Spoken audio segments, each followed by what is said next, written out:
ক্ষমতার ভারসাম্য প্রতিষ্ঠার মধ্য দিয়ে গঠনমূলক একটি নতুন বাংলাদেশ তৈরি সম্ভব বলে জানিয়েছে জাতীয় ঐকমত্য কমিশনের সহ সভাপতি ডক্টর আলী রিয়াজ। সংসদ ভবনের এলডি হলে জাতীয় ঐকমত্য কমিশন ও গণ অধিকার পরিষদের মধ্যে এক বৈঠকে তিনি কথা বলেন। আলী রিয়াজ আরও বলেন, এজন্য একটি জাতীয় সনদ প্রয়োজন যা সবার কাছে গ্রহণযোগ্য হবে। এ সময় গণ অধিকার পরিষদের সভাপতি নুরুল হক নূর জানান, জাতীয় ঐকমত্যের ভিত্তিতে যেসব সংস্কার নির্ধারিত হবে তা এই অন্তর্বর্তী সরকারের অধীনেই বাস্তবায়ন করতে হবে।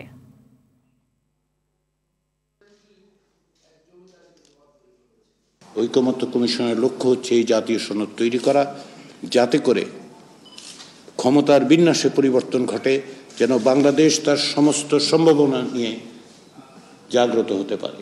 প্রধান উপদেষ্টার কাছে আমাদের এটি আহ্বান থাকবে, যে কোনো মূল্যে যেই সংস্কারগুলো আলাপ আলোচনার মধ্যে দিয়ে ঠিক হবে সেগুলো এই সরকারের অধীনেই বাস্তবায়ন করতে হবে।